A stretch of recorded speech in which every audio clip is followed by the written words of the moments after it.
야곱 가정이 세겜 땅에서 멸망당할 위기에 처했을 때 하나님께서는 야곱에게 베델로 올라가라고 말씀을 하셨습니다.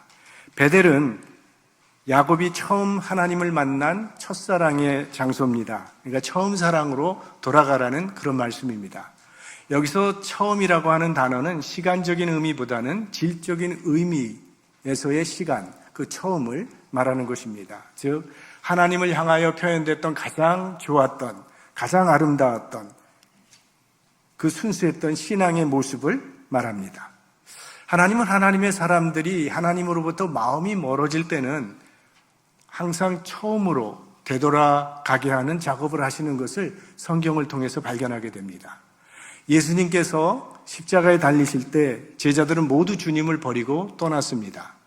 그런 제자들에게 부활하신 예수님께서는 우리 갈릴리에서 만나자고 말씀을 하시면서 갈릴리로 오라고 그들을 부르셨습니다. 제자들에게 이 갈릴리는 매우 중요한 특별한 의미가 있는 장소죠. 처음 예수님을 만나 첫사랑을 나누었던 장소가 갈릴리입니다. 예수 그리스도를 따르기로 결단에 서약을 했던 장소, 그곳이 갈릴리입니다. 그래서 예수님께서는 그곳에서 제자들의 첫사랑을 회복시켜 주시길 원하셨던 것입니다. 야곱에게는 베델이 바로 그런 장소입니다. 야곱은 그 하나님의 부르심을 받았을 때에 집에 있는 모든 우상들을 다 버리고 마음을 새롭게 해서 베델로 올라가 다시 하나님을 거기서 만나고 첫사랑을 회복합니다. 그리고 그 장소를 엘베델이라 불렀습니다. 하나님의 집에 하나님이라고 그렇게 불렀습니다. 그런데 그 베델의 감격이 가시기도 전에 야곱은 슬픔의 사건을 만나게 됩니다. 8절 말씀, 리브가의 유모 드보라가 죽음에 그를 베델 아래 상수리 나무 밑에 장사하고 그 나무 이름을 알론바곳이라 불렀더라. 베델에서 야곱의 모친 리브가의 유모인 드보라가 죽습니다. 리브가가 고향을 떠나 이삭에게 시집을 올 때 그의 유모도 같이 따라왔다고 성경이 기록하고 있습니다. 리브가의 쌍둥이 자녀 야곱과 에서도 아마 드보라가 돌보아 주었을 것입니다. 우리가 아는 것처럼 에서는 사냥을 좋아하는 들사람이었고 야곱은 늘 주로 집안에 거했기 때문에 야곱과 드보라의 관계는 매우 돈독했을 것입니다. 그래서 야곱에게 이 드보라는 단순한 유모에서 그치는 것이 아니라 자기의 한 가족과 같은 그러한 사이였습니다. 근데 여기서 한 가지 의문이 생기게 되는데 어떻게 드보라가 지금 야곱의 집에 와 있느냐 하는 문제입니다. 어떤 이들은 옛날에 야곱이 에서의 칼을 피해서 도망갈 때 모친 리브가가 걱정이 돼서 유모를 함께 딸려 보냈다고 말하는 사람들도 있지만 지난 30년의 세월 동안에 야곱의 생애에 단 한 번도 드보라라고 하는 이름이 나온 적이 없었다는 것입니다. 그러니까 야곱과 유모가 함께 살았다는 그런 이야기가 없습니다. 그러니까 아마도 여기가 고향 땅이니까 리브가가 죽은 후에 그녀의 유모였던 드보라가 이제 야곱에게 찾아와서 같이 살아간 것이 아닐까라고 추측할 수 있습니다. 그렇게 살다가 거기서 죽은 겁니다. 자, 어머니가 돌아가신 후 야곱에게 이 드보라라고 하는 여인은 어머니 같은 존재였을 겁니다. 그래서 야곱이 드보라를 상수리 나무 아래 장사를 지내고 그 나무 이름을 알론바곳이라고 불렀다고 하는데 이 알론바곳이라고 하는 뜻은 통곡의 상수리 나무라는 그런 뜻을 가지고 있습니다. 그러니까 야곱이 거기서 통곡을 하면서 드보라의 죽음을 슬피 울었다는 그런 이야기죠. 그러니까 이것을 보면 드보라가 얼마나 그 가정의 사랑을 받았는지를 알 수 있습니다. 드보라는 평생 자기 주인인 이삭의 집안을 섬긴 여인입니다. 아브라함의 집에는 엘리에셀이라고 하는 종이 충성을 다했습니다. 그런데 이삭의 집안에는 바로 드보라가 그런 역할을 했던 것이죠. 드보라는 유모로서 성실함과 섬김을 통해서 많은 존경과 사랑을 받았던 여인입니다. 드보라는 우리의 일상이 얼마나 중요한지를 교훈해주는 인물입니다. 신앙은 일상을 통해서 나타나는 겁니다. 우리의 삶이 드라마틱하거나 획기적이어야 할 필요는 없습니다. 하나님이 우리들에게 원하시는 삶은 그저 평범한 일상 속에서 하나님의 말씀을 따라 살아가는 겁니다. 드보라는 어떤 특별한 지위가 있었던 여인도 아니고 특별한 업적을 남긴 여인도 아닙니다. 그저 하루하루를 유모로서의 일상을 성실하게 살았던 그런 여인입니다. 그런데 성경은 이 여인의 이름과 죽음, 그리고 그 여인이 묻힌 나무 이름까지도 기록하고 있다는 사실입니다. 하나님의 역사는 우리의 일상과 그 일상에서의 믿음의 선택들이 모여서 이루어지게 되는 것입니다. 오늘 우리들이 믿음으로 사는 이 평범한 일상도 하나님의 역사의 하루가 되는 것입니다. 그래서 우리는 우리의 일상이 하나님이 기뻐 받으시는 예배가 되도록 살아야 한다는 것입니다. 그것이 하나님이 기뻐하시는 거룩한 산제사요, 우리가 드릴 영적 예배가 되는 것이죠. 자, 드보라의 죽음을 슬퍼하고 있는 야곱에게 하나님께서는 이 축복의 약속을 새롭게 해주십니다. 10절 말씀, 그에게 이르시되 내 이름이 야곱이다마는 내 이름을 다시는 야곱이라 부르지 않겠고 이스라엘이 내 이름이 되리라 하시고 그가 그의 이름을 이스라엘이라 부르시고. 자, 야곱이라고 하는 이름은 남을 넘어뜨리는 자라고 하는 뜻을 가지고 있습니다. 자기 형 에서의 발목을 잡고 태어날 때부터 야곱은 남을 넘어뜨리는 자였습니다. 아버지 이삭을 넘어뜨렸고 외삼촌 라반을 넘어뜨렸습니다. 그러나 이제부터는 야곱이 아니고 이스라엘이라 하리라. 자, 이스라엘의 이름의 뜻은 하나님의 다스림을 받는 자라는 뜻이라고 말씀을 드렸습니다. 이스라엘이라고 하는 이 이름은 오늘 처음 야곱이 받은 이름이 아니죠. 창세기 32장에 보면 야복 나루터에서 하나님과 밤새 씨름을 한 후에 받은 축복의 새 이름이 이스라엘입니다. 하지만 그는 그의 이름 이스라엘다운 삶을 살지는 못했습니다. 그래서 지금까지도 계속 야곱이란 이름으로 불려졌습니다. 그런데 오늘 베델에서 하나님께서 다시 그의 새 이름을 확증시켜 주십니다. 야곱이란 이름으로 이제는 부르지 말 것이고 이스라엘이라 부리라고. 우리가 성경을 보면 이름이 바뀌는 것은 새로운 신분을 상징하는 것입니다.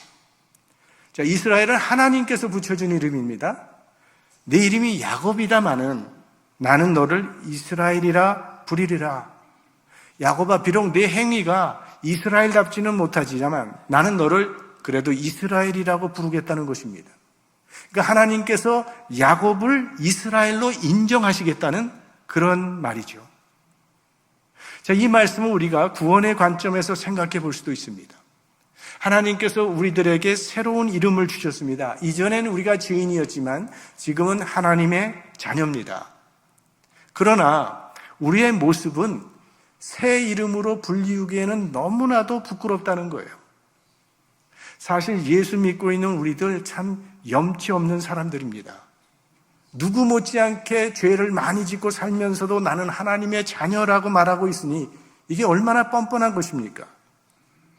그러나 바로 그것이 오직 의인은 믿음으로 살리라는 복음의 진리가 된다는 거예요. 우리 중 누구도 행위로 말미암아 하나님의 자녀가 된 사람은 없습니다. 다만 예수 그리스도의 십자가의 공로로 구원받았을 뿐이에요. 우리는 아무 자격이 없지만 십자가 때문에 하나님은 우리를 하나님의 자녀로 인정해 주신다는 것입니다. 로마서 3장 28절 말씀 우리 다 같이 보겠습니다.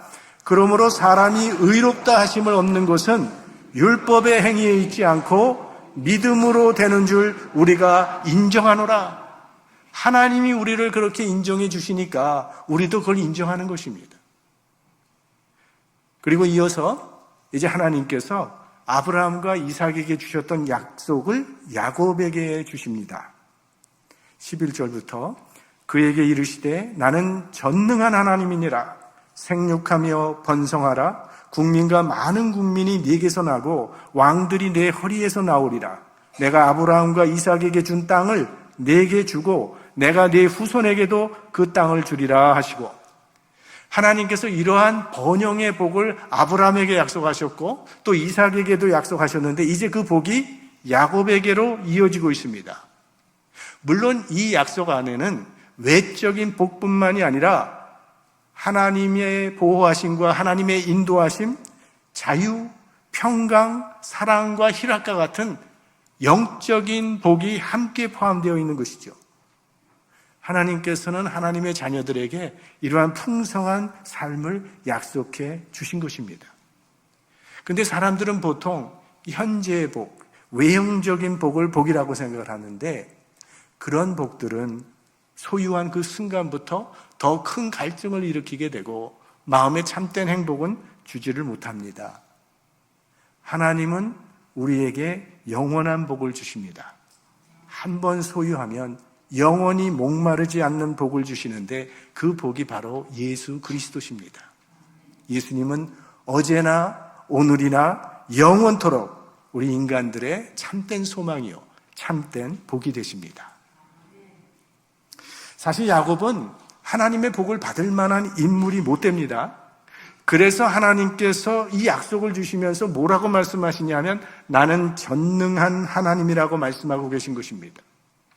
하나님이 전능하시기 때문에 이 약속은 반드시 이루어지게 된다는 그런 말씀이죠. 자, 전능하신 하나님, 엘샤다이, 히브리어.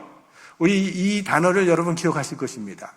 전능, 이 엘샤다이가 가장 먼저 나오는 구절은 창세기 17장이었습니다. 창세기 17장 1절 말씀을 보면 아브라함의 99세 때에 여호와께서 아브라함에게 나타나서 그에게 이르시되 나는 전능한 하나님이니라 너는 내 앞에서 행하여 완전하라.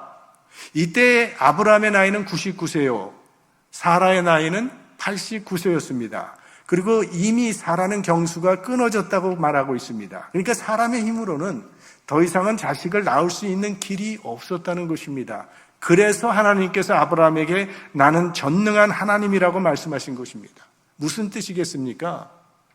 어떤 상황 가운데서도 불가능한 상황 가운데서도 약속을 지키실 수 있는 엘샤다이라는 그런 말씀이죠.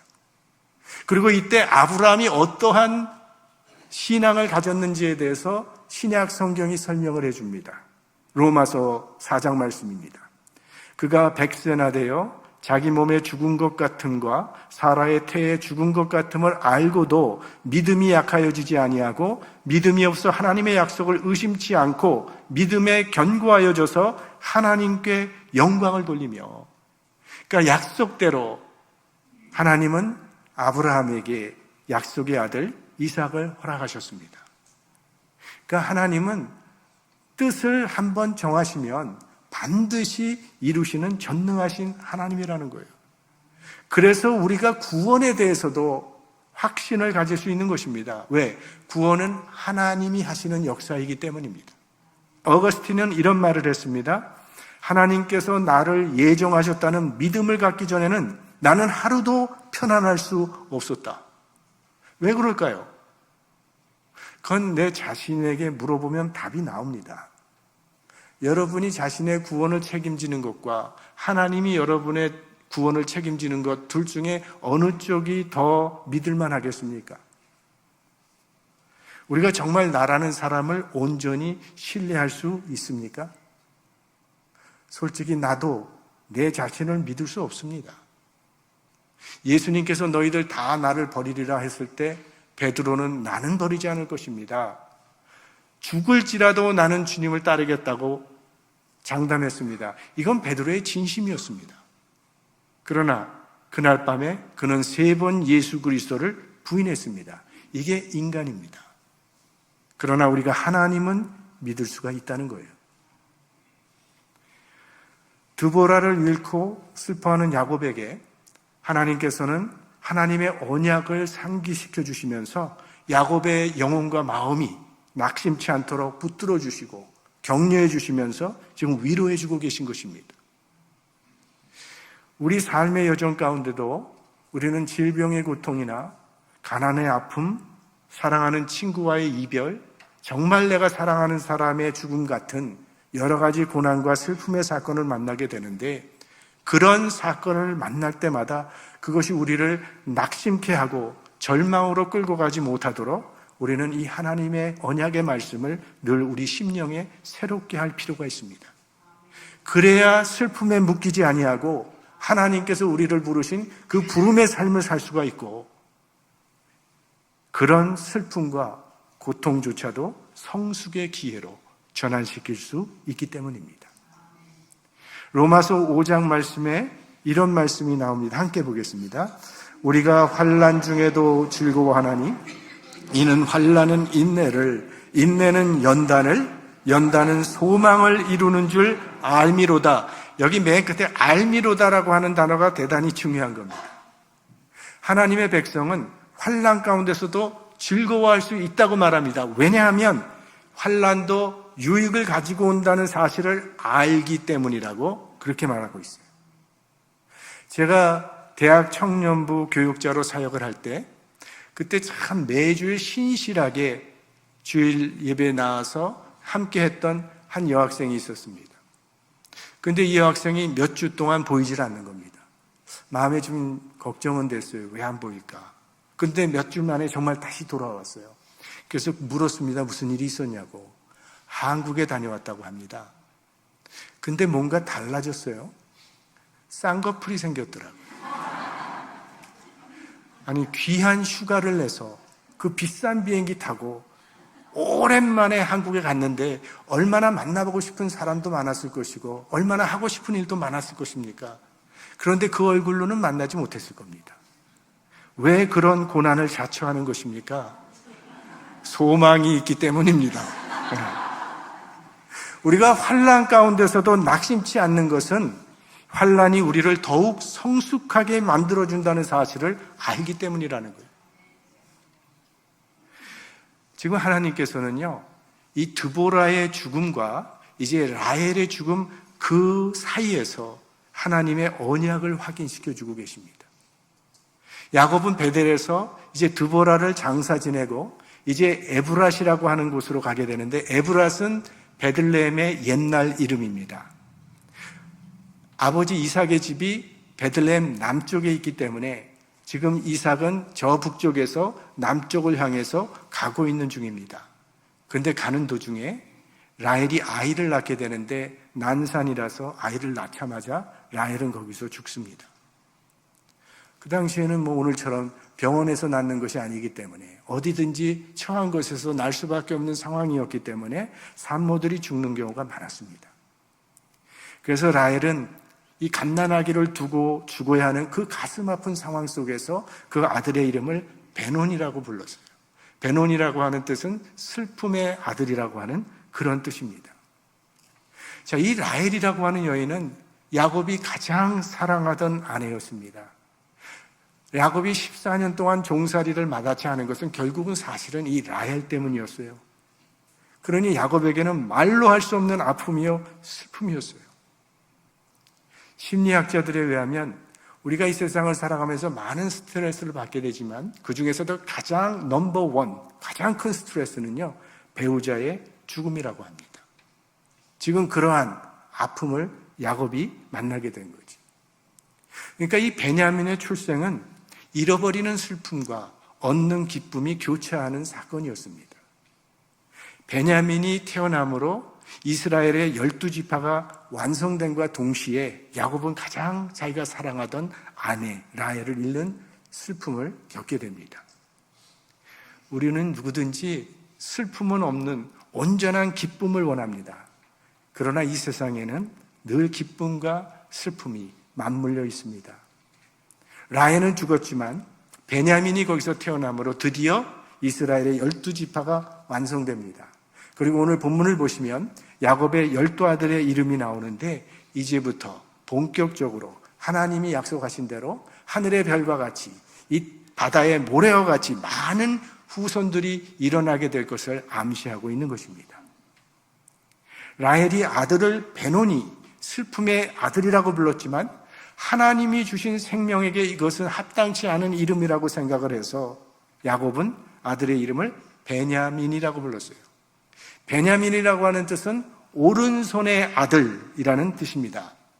자, 하나님 우편이라고 하는 것은 늘 하나님의 보호와 축복의 자리, 그리고 영광의 자리를 의미하는 것이죠. 그래서 오늘 우리가 사도신경으로 신앙 고백을 늘 하는데 하늘에 오르사 전능하신 하나님 우편에 앉아 계시다가 이렇게 나옵니다. 그러니까 사랑하는 아내를 잃은 슬픔은 몹시도 컸지만 야곱은 지금 베냐민을 통해서 하나님의 구원의 역사가 멈추지 아니하고 진행되어 가고 있음을 믿음의 눈으로 어렴풋이 바라보고 있는 것입니다. 그러니까 때로 우리 하나님께서 하시는 일이 우리의 생각과 우리의 기대에는 맞지 않더라도 우리를 향한 선하신 하나님의 섭리를 신뢰하면서 살아가는 우리가 될 수 있기를 바랍니다. 19절 말씀에 보면 라헬이 죽음에 에브랏 곧 베들레헴 길에 장사되었고, 라헬이 죽은 장소는 베들레헴입니다.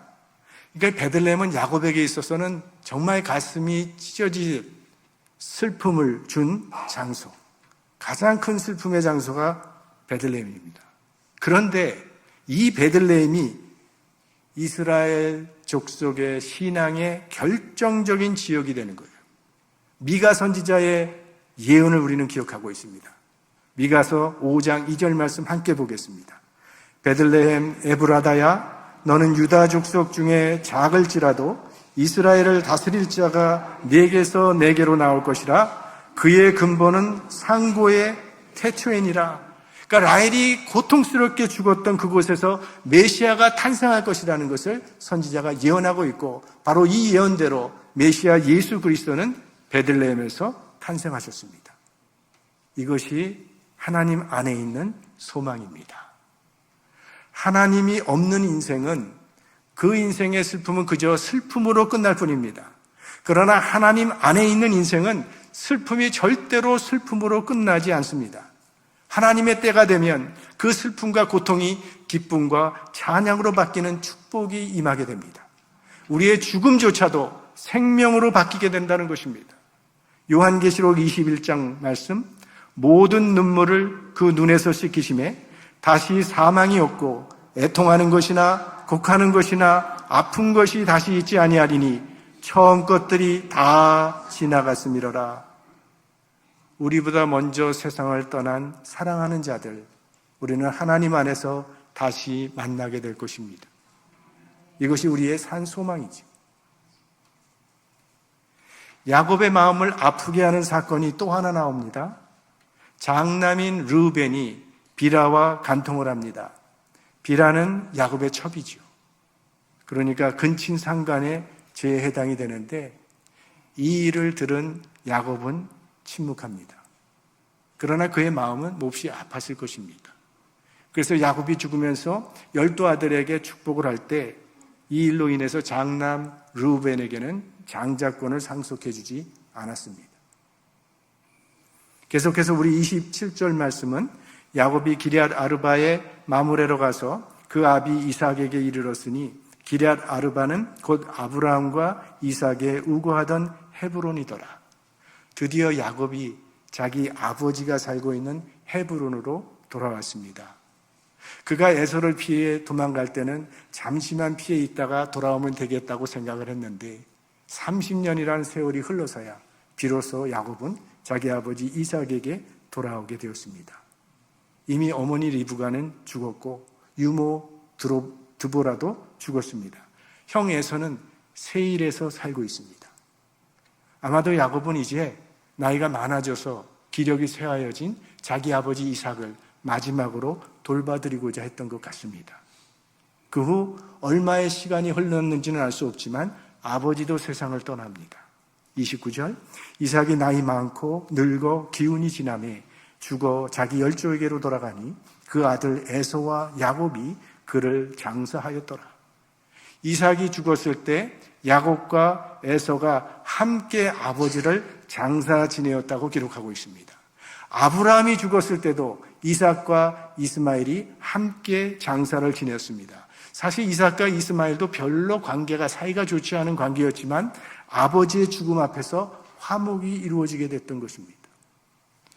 이삭의 죽음도 에서와 야곱의 화목을 확증시키는 기회가 되었습니다.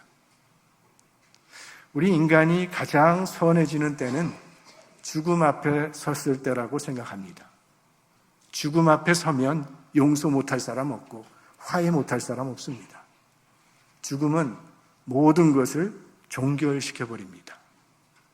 우리가 그런 마음으로 종말론적 삶을 살 수 있다면 매우 훌륭한 인생이 되리라 생각합니다. 자, 오늘 창세기 35장을 살펴봤는데 창세기 35장은 야곱에게 많은 슬픔을 안겨준 장입니다. 어머니처럼 의지하고 따랐던 유모가 죽었고 가장 사랑하던 아내도 죽었습니다. 어머니 리브가는 만나지도 못하고 죽었습니다. 그리고 아버지 이삭도 죽었습니다. 이런 죽음의 사건 앞에 마음이 몹시 슬픈데 큰아들 르우벤이 자신의 첩과 간통을 하니 얼마나 마음이 아팠겠습니까? 하나님의 역사는 아무 어려움이나 문제 없이 척척 이루어지는 것이 아니라는 것입니다. 많은 우여곡절을 겪는 가운데 서서히 이루어져 갑니다. 야곱을 보더라도 두보라가 죽고 라헬이 죽고 베냐민이 태어나고 르우벤이 간통을 하고 이삭이 죽습니다. 그런 와중에서 하나님은 이스라엘의 12지파를 완성하십니다. 이제 야곱도 창세기에서 사라지게 됩니다. 그러나 하나님의 역사는 끝나지 아니하고 이제 요셉 이야기로 이어지게 됩니다. 한 세대는 가도 하나님의 언약은 변함없이 하나님의 백성 가운데 이루어져 나갑니다. 그래서 오늘 우리에게도 이어져 온 것입니다. 우리가 세상을 살아가면서 하나님의 말씀이 회방을 당하고 장애에 부딪히는 것을 볼 때 낙심하기 쉽습니다. 그러나 하나님의 약속은 인간의 죄와 어리석은 행실에도 불구하고 반드시 이루어진다는 사실을 믿으시기 바랍니다. 하나님은 전능하신 분이시기 때문입니다. 우리 삶에는 어려움과 고통의 문제가 찾아옵니다. 그러나 어떠한 고난과 어려움도 우리를 하나님의 사랑에서 끊을 수 없음을 기억하시기 바랍니다. 우리에게 향하신 여호와의 인자하심과 진실하심이 세상 끝날까지 우리와 함께 하실 것입니다. 시편 146편 5절 말씀 마지막으로 우리 함께 합독하겠습니다. 야곱의 하나님으로 자기 도움을 삼으며 여호와 자기 하나님에게 그 소망을 두는 자는 복이 있도다. 상황이 아무리 힘들고 어려워도 하나님 안에 있는 자에게는 소망이 있습니다. 이 하나님께 소망을 두고 살아가는 믿음의 사람들이 되시기를 주님의 이름으로 축원합니다. 성령의